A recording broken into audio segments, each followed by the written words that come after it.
నారాయణపేట జిల్లా మక్తలపట్నంలో స్థానిక అంబేద్కర్ చౌరస్తాలో ఏబీవీపీ ఆధ్వర్యంలో రాస్తారోకో నిర్వహించారు. పెండింగ్లో ఉన్న స్కాలర్షిప్లు వెంటనే మంజూరు చేయాలన్నారు. ఏబీవీపీ నగర అధ్యక్షులు వంశీ కళాశాలలో మౌలిక వసతులు కల్పించాలని కోరుతూ రాస్తారోకో చేపట్టామన్నారు. రాష్ట్ర ప్రభుత్వం స్పందించుకుంటే పెద్ద ఎత్తున ఉద్యమాలు చేస్తామని ఏబీవీపీ నేతలు హెచ్చరించారు.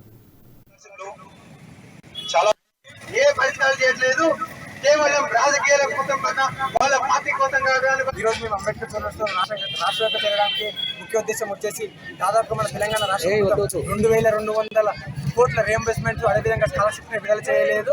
ఈ స్కాలర్షిప్ ని రియంబర్స్మెంట్ బేస్ చేసుకుని ఎంతో మంది పేద విద్యార్థులు ధనిక విద్యార్థులు చదువుకోవడానికి స్కాలర్షిప్ ఎంతో మూలకరం. ఇవన్నీ స్కాలర్షిప్ ఫేజ్ మనం విడుదల చేస్తే వాళ్ళందరూ మంచి చదువుకుంటారు. అదేవిధంగా మన యొక్క ప్రభుత్వ కళాశాలలో కానీ ప్రభుత్వ హాస్టల్ కానీ వసతి కరెక్ట్ గా లేదు, వ్యవస్థ కరెక్ట్ లేదు. ఈరోజు మన ప్రభుత్వ కళాశాలలో చూస్తే వాళ్ళకి టాయిలెట్స్ కూడా లేవు, అదేవిధంగా వాళ్ళకి మౌలిక సదుపాయాలు కూడా కరెక్ట్ లేవు.